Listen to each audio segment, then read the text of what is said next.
안녕하세요. 처음 인사드립니다. 저는 50대 중반 여자입니다. 간단히 소개들을 먼저 하시길래 저도 제 소개를 해보자면 저는 나이가 나이인지라 벌써 딸아들 자식들 다 대학 졸업시키고 이제 순 좀 한번 돌린 후 살맛이 나는 여자예요. 막내까지 재작년에 취업을 했고 달달이 애들이 10만 원씩 가끔 20만 원씩 넣어주는 월급으로 소소한 재미를 느껴가며 사는 주부입니다. 남편도 회사를 은퇴했고 지금은 저랑 같이 집에서 하루 종일 코로나 때문에 못 나간다고 붙어 살면서 젊은 적 돈 버느라 못 해봤던 취미들을 해보면서 살고 있어요. 그래봤자 집에서 커피 한번 내려보고 처음으로 미니 오븐이란 걸 들여서 집에서 빵을 굽는 게 전부지만 말입니다. 소소한 것이 주는 행복이 너무 좋아서 나이가 들어 슬펐지만 기분만큼은 전혀 우울하지 않은 그런 인생이라 생각했습니다. 그런데 참 이놈의 동서만 생각을 하면 제가 꾸준히 정기적으로 속이 뒤집히네요. 아무리 생각 안 하고 살려고 해도 잊을만 하면 제 속에 연병을 떨어주는 동서 때문에 커피 한 잔을 마셔도 이게 커피를 마시는 건지 까나리 액젓을 마시는 건지 모르겠고 그렇게 한참 또 소가리를 하면서 지내다가 자식들 보면서 원산복구가 됩니다. 이 나이에 참 친구 관계에서 속 끓이는 것 마냥 마음이 좋지 않네요. 저희 동서는 저보다 3살이 적습니다. 지금은 같이 50주를 맞이해서 나이 들어가는 처지인데 참 결혼을 할 적부터 부리던 버릇을 고쳐낼 생각을 못하네요. 처음 동서가 시집 오던 날 전 정말 기뻤어요. 무뚝뚝하셨던 시부모님 옆에서 말 한 번 더 나눠보면서 대화를 나도 동서가 생겼다는 사실에 친구를 소개받는 것만큼 기뻤습니다. 저희 남편이나 도련님이나 둘 다 서울 타지에서 일을 하고 있는 사람들인지라 시댁을 자주 찾아뵐 수가 없었고 그래서 결혼하기 전에 도련님이 한번 저희 집에 찾아와서 소개를 해줬고 그 이후 반년 정도가 지나서 결혼식장에서 다시 마주하게 되었죠. 그 사이 결혼 준비를 하기 바쁠 것 같아서 저까지 연락을 하면 정신이 없을까봐 따로 연락을 하진 않았었고, 그렇게 결혼식에서 만난 동서를 전 누구보다 축하를 해줬어요. 참 곱기도 고왔고, 들어보니 서울에서 대학을 나오고 직장까지 다닌다고 하더라고요. 멋진 동서를 두게 돼서 남편이랑도 도련님이 장가를 참 잘 가셨다며 뒤에서 많이 기뻐했습니다. 그런데 결혼하고 나서 처음으로 진득히 대화를 하게 된 동서는 생각보다 제가 기대했던 사람의 모습과는 달랐습니다. 그때가 설날이었던 것 같은데 설을 시댁에서 처음 지내는 동서가 많이 긴장을 할 것 같아서 제가 옆에서 동서, 몸 피곤하면 언제든 말하고 무리해서 절대로 일하지 마? 라고 말을 했었는데 저한테 그러더라고요. 형님, 저는 형님처럼 안 사니까 걱정 안 하셔도 돼요. 라고 말입니다. 이게 참 순간적으로 지나가며 들은 말인데 기분이 묘하더라고요. 나처럼 사는 게 무슨 뜻이길래 나처럼 안 산다는 말을 할까 싶어서 기분이 좋지 못했습니다. 그럼에도 제사 지내는 와중에 식구들 앞에서 얼굴 안 붉히려고 그 말에 말대꾸 한 번은 하지 못하고 그래 다행이다 라고만 내서 경쾌하게 대답을 했어요. 그리고 그날 저처럼 안 산다는 게 무슨 소리인 줄을 단번에 느낄 수 있었어요. 동서는 코앞에서 시어머니가 갖다 놓으라는 것도 그냥 듣고서 가만히 있더라고요. 네, 저보고 하라는 소리였습니다. 제가 그 그릇들을 제사상에 다 갖다 놓을 때까지 동서는 옆에서 도련님이랑 무슨 얘기를 하는 건지 웃고 있기 바빴고 그날 제사가 끝내고 설거지를 하는 것까지 동서가 그 순간에 선물을 사왔다며 어머님 옆에 가서는 선물 증정식을 하는 바람에 제가 남은 가족들이 다 거실에서 하하호호하는 동안 설거지를 끝마치고 나왔어요. 앞치마는 설거지물로 흥건하고 저는 하루 종일 음식하고 제사상 차리고 설거지까지 풀로 일을 하는데 왜 아무도 날 안 챙겨준다 싶어 섭섭하기도 하고 왜 동서는 나를 도와줄 생각을 못할까 싶어서 속상하더라고요. 그렇다고 동서한테 도와달라고 말하자니 형님 노릇 하는 것 같아서 기분 나빠할까봐 쉽사리 말도 못 붙이겠고 이 집안에서 핏줄 들은 내 남편이랑 도련님 두 사람인데 왜 엄한 며느리인 나 혼자만 이러고 있나 정말 한숨이 푹 나왔습니다. 그리고 그날을 계기로 동서는 상당히 아주 고의적으로 집안에서 일을 도와주는 걸 거부해 왔습니다. 지방이라서 휴일을 맞으면 다들 차를 타고 운전해서 시댁으로 가곤 했는데요. 꼭 매번 하루씩 더 늦더라고요.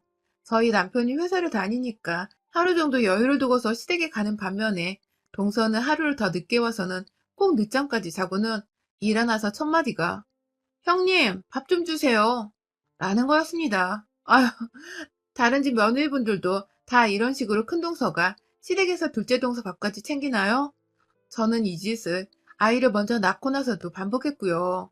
애가 옆에서 보채는 거 달래가며 시댁까지 내려와 몸은 만신창이인데 옆에서 시어머니는 자꾸만 같이 음식을 만들고 제사 준비를 하길 원하시니까 또 쉬지도 못하고 일을 하곤 했는데 가장 바쁜 그날이 지나가면 동서가 시댁에 도착을 해서는 꼭 제게 밥을 차려달라 했어요. 옆에서 보다 못한 남편이 처음엔 안 그러더니 점점 저를 도와주더라고요. 당연히 남편도 손을 보태서 저를 도와야 할 일이었는데 그간 그냥 며느리들 일이라며 남일처럼 보기만 하다가 동서가 하나도 거들어주지 않으니 본인도 저보기가 미안하고 딱했는지 슬슬 팔을 걷어붙였어요. 그러다가 이번에도 늦게 와서 저를 보자마자 어떠한 인사말도 없이 형님, 먼저 오셔서 다 해놨네요. 밥 좀 차려주세요. 라고 하는 동서한테 화가 쌓인 건지 남편은 재수씨, 참, 너무하네. 저랑 이 사람 어제 와서 이거 다 차리느라 애 보고 일한다고 잠도 제대로 못 잤어요. 라면서 밥은 혼자서도 차려 먹을 수 있는 거 아니냐고 언성을 높였고 그 바람에 도련님도 놀래서는 상황 파악을 하느라 정신이 없으시고 겨우겨우 도련님과 제가 말려서 일이 일단락되긴 했지만 그 바람에 저와 동서의 사이는 더욱 껄끄러질 수밖에 없었습니다. 다행히 가족이고 서로 매일 봐야 하는 사이인지라 서로 물어뜯거나 째려보면서 경계하고 멀리하는 사이는 아니었지만 동서는 그날으로 좀 더 교묘하게 저를 약올릴 듯한 행동과 말들을 하기 시작했어요. 저희 집은 남편이 장남인지라 주기적으로 시부모님께 용돈도 드리고 있습니다. 더 정확히는 남편이 벌어오는 돈 중에서 제가 생활비 빼고 남은 일부를 시부모님께 계좌이체로 드리고 있었어요. 아무래도 남편이 저희 부모님 용돈까지 챙겨주려 하다 보니 저도 남편에게 고마운 마음이 들어서 시부모님 용돈까지 직접 관리를 하며 드리고 있었어요. 뭐 이건 각 집안의 사정이니까 주어라 말아 할 거리는 아니지만 아무튼 동선에는 학비 도움까지 다 받은 도련님마저도 입 싹 닫고 아무 용돈을 드리지 않고 있다고 하더라고요. 그런데 문제는 돈을 가지고서 동서가 저에게 시비를 걸기 시작한 겁니다. 어느 날은 어머니 옆에서 그냥 조용히 일을 도와드리고 있는데 또 역시나 늦게 도착을 해서 늦잠 자고 일어난 동서가 일어나 어머니께는 환하게 인사를 하면서 저한테는 그냥 하는 둥 마는 둥 보더니 잠깐 어머님이 자리를 비우신 사이 저한테 먼저 말을 꺼내더라고요. 아, 그냥 돈 줄 테니까 이거 다 형님이 하시면 안 돼요? 라고 말입니다. 제가 순간 정말 제 귀를 의심할 수밖에 없었습니다. 아무리 경우가 없다고 하더라도 이런 식으로 말을 생각 없이 뱉어내고 하기 싫은 티를 팍팍 내면서 엄연히 손윗사람인 형님께 돈 줄 테니 혼자 하란 소리를 하는 동서는 살다 살다 정말 처음 들어봤네요. 저희 남편도 돈을 열심히 잘 벌어오는 사람입니다. 제가 돈이 없어서 이 며느리 짓을 하고 있는 게 아니었단 말씀을 드리는 겁니다.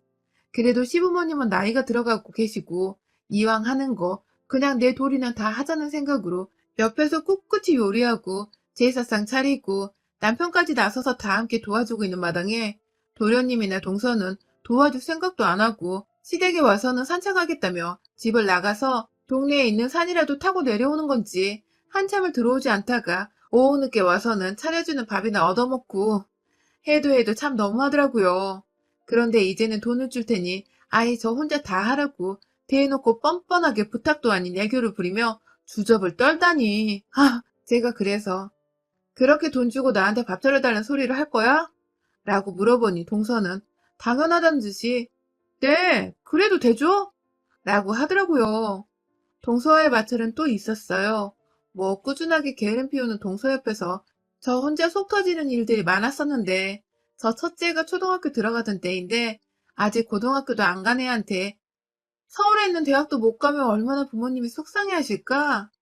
라면서 8살짜리 애 앞에서 한숨을 푹 쉬더라고요. 정말 기가 막혀서 그 후로도 몇 번이고 애 앞에서 자기는 서울에 있는 대학을 나와서 좋은 직장을 다니고 그래서 결혼을 하고도 집안일을 안 하는 편이라고 시집 가서도 시집살이로 고생할 일 없으니 무조건 대학은 좋은 대학을 나오라며 저희 딸애가 중학교로 가고 고등학교로 가고 결국 서울 안에 있는 대학을 지나가는 와중에도 학벌 소리를 해댔습니다. 급기야 저희 딸이 동서가 나온 대학보다 입결 점수가 좀 낮은 서울하는 대학이었는데요. 합격해서 이제 좀 휴식을 취해보려는 애한테 성인이 되어 축하한다며 선물 하나, 따뜻한 말 한마디는 못해준 망정. 그 대학은 아직도 안 없어졌어? 거기 가서 너 뭐 하려고? 라면서 오히려 정색을 하고 학교로 내리까더라고요. 그 바람에 딸내미는 자기가 남들이 쪽팔려하는 대학에 들어갔다 생각을 했는지 한동안 입시 전부터 그냥 다 때려치우고 재수를 할까 말까 이 난리를 피웠고, 저와 남편이 대학은 시작에 불과한 거라고, 사회에 나가는 한 과정일 뿐이니 다녀보고 개의치 않으면 네가 편입을 도전해보라며 설득을 시키고 또 시켜서 겨우 대학에 보냈어요. 좀 좋은 말 좀 해주면서 어른으로서 어른답게 말을 하고 행동을 해주며 좋으련만 철없는 애도 아니고 그런 소리를 해대며 저뿐만 아니라 제 자식들한테까지 그러니 저도 슬슬 화가 나고 동서가 싫어지기 시작했어요. 처음엔 철이 없어서 그런 거라 생각을 했지만 갈수록 반복되는 언행이 기분 나쁘고 재수가 없었죠.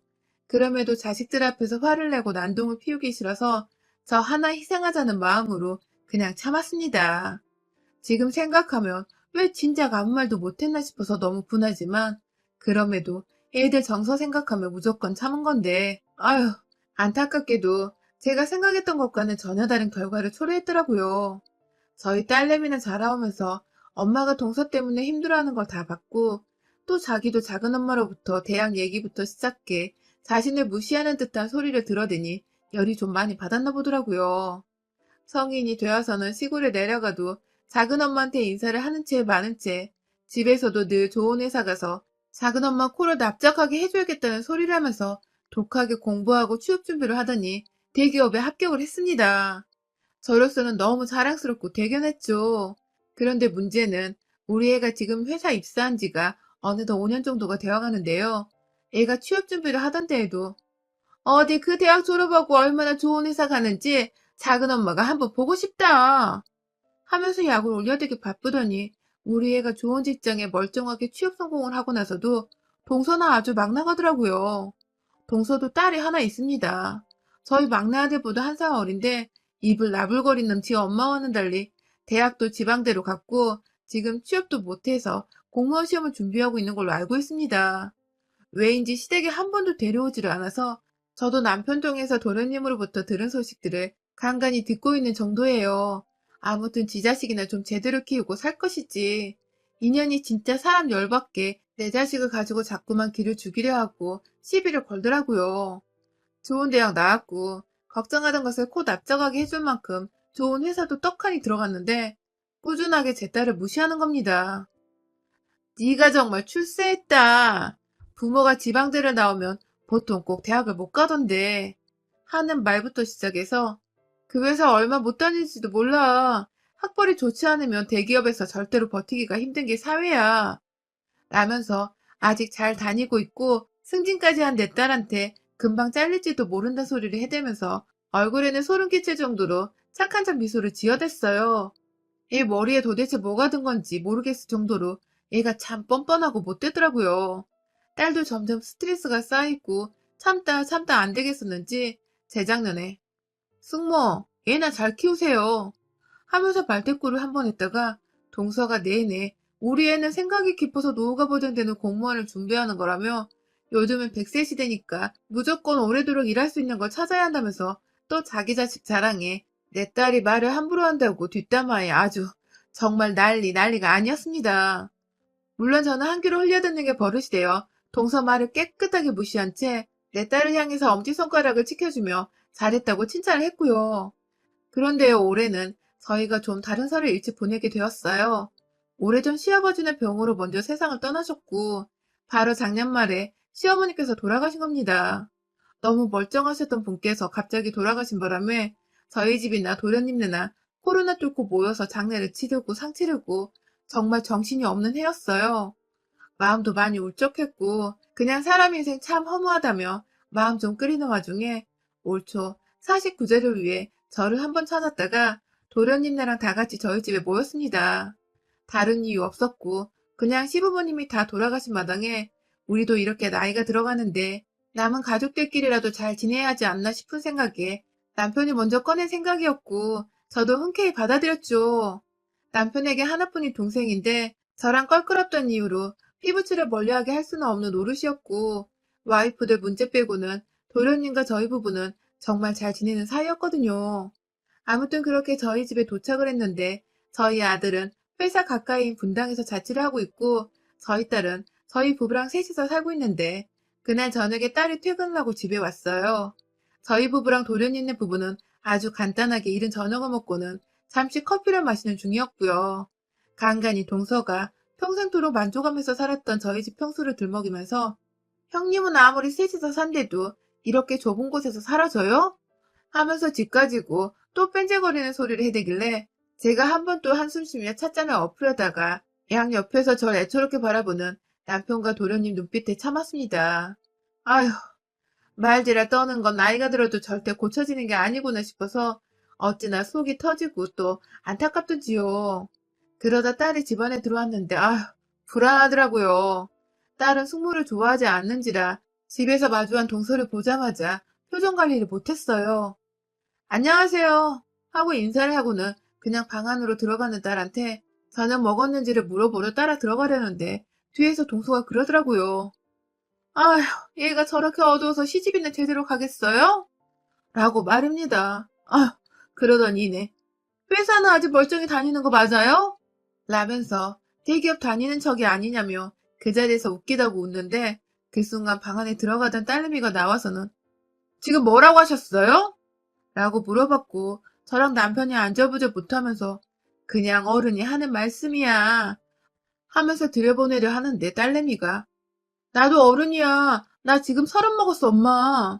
하면서 다시 동서를 향해 방금 뭐라고 했냐고요. 라고 소리를 지르는 겁니다.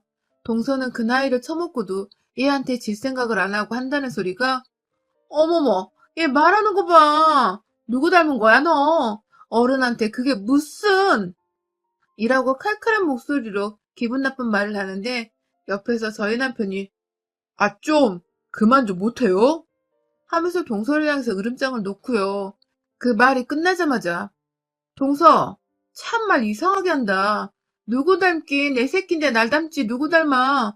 하면서 손가락질을 하면서 동서를 향해 삿대질을 하기 시작했고요. 동서는 거기에 지지 않겠다는 마음은 드는데 겁은 나는지 어머머머머 하면서 마치 우리 가족들을 상종 못할 사람이란 듯 쳐다보면서 도련님을 끌고 집을 나가려 했어요. 그러면서 아휴, 내가 절에서 시집 오자마자 그냥 확 돈 주고 손절을 해버리려고 한 건데 라며 신경질을 부리더군요. 그 순간 뭔가 땡 하는 소리가 들렸습니다. 아이고 글쎄 우리 딸이 주방에서 냄비 하나 가져와서는 그냥 앞뒤도 없이 동서 머리통을 내리꽂은 겁니다. 그 울렁거리는 쇳소리가 제 귓등으로 들릴랑 말랑 하는 와중에 동서는 아파 뒤지겠다며 냄비에 눌리자마자 그 자리에 폭삭 안고는 정수리를 쥐어싸고 야! 하는데 내 딸한테 자꾸만 야! 너! 하는 짓거리가 꼴보기 싫어서 차 마시다가 놔뒀던 컵 안에 둥글레차를 그냥 확 동서 얼굴에 뿌려버렸어요. 저거 주둥이 고칠 생각을 어째 30년이 되어가도록 못하고 있나 몰라. 하면서 입 좀 그만 나불거리라고 여기 사연에서 들었던 것처럼 저도 확 인연 주둥이를 손바닥으로 힘차게 내리쳤어요. 그놈의 주둥이 관리 좀 잘하고 살라면서 그만 나불거리라고 주둥이를 몇 번이고 내리치다가 옆에서 남편이 말리고 도련님이 참아달라고 말리셔서 겨우 몸을 진정시키고 화를 가라앉혔습니다. 동서는 자기 남편까지도 자기 편을 안 들어주자 서러웠는지 겁은 먹고서 훌쩍거리기만 하고 그런 동서를 꼴도 보기 싫다며 딸내미가 꺼지라고 소리를 지르는 바람에 동서는 도련님 손에 질질 끌려 집에서 나갔네요. 나중에 들어보니 동서는 도련님과 이혼을 하겠다 말겠다 난리가 났고 도련님도 도저히 관리가 힘든 건지 어찌 해야 할지 모르겠다며 저희 남편한테 힘들다고 하소연하는 전화가 왔어요. 뭐 제 입장에서는 처음부터 마누라 간서 제대로 못했던 도련님의 책임도 일부분 있다고 생각이 드는지라 다 뿌린 대로 거두는 거라 여겼고요. 아무튼 남편부터 시작해서 딸내미의 냄비 한 방, 그리고 저희 주둥이 가격으로 완전 KO를 시켜버린 동서는 앞으로 다시 볼 생각도 없고 시어머니 돌아가신 마당에 저희끼리 그냥 간소하게 도련님 불러서 온 마음 다해 제사를 지내보려 합니다. 어찌되었든 자손들이 정성스레 마음 써주는 걸 조상님들도 가장 바라는 것일 테니까요. 진작에 주둥이 나불거릴 때 그 입을 꿰매버리겠다고 쳐줬어야 했던 건데, 아휴, 왜 이제와 이지랄을 떨었는지 다소 아쉽긴 하지만 그간 결혼 생활하며 동서한 때 쌓였던 화들을 한 번에 씻어낼 수 있었던 연초의 깜짝 이벤트였네요. 앞으로는 매해 온전히 가족들과 평온한 마음으로 명절을 지내볼 수 있을 것 같아 벌써 설이 기대가 됩니다. 나이 50줄에 손으로 사람을 칠 줄은 몰랐는데 막상 얄미운 년 하나 때려보고 나니 속이 너무 시원하네요. 여러분의 생각은 댓글로 남겨주세요. 오늘도 시청해주셔서 정말 감사합니다.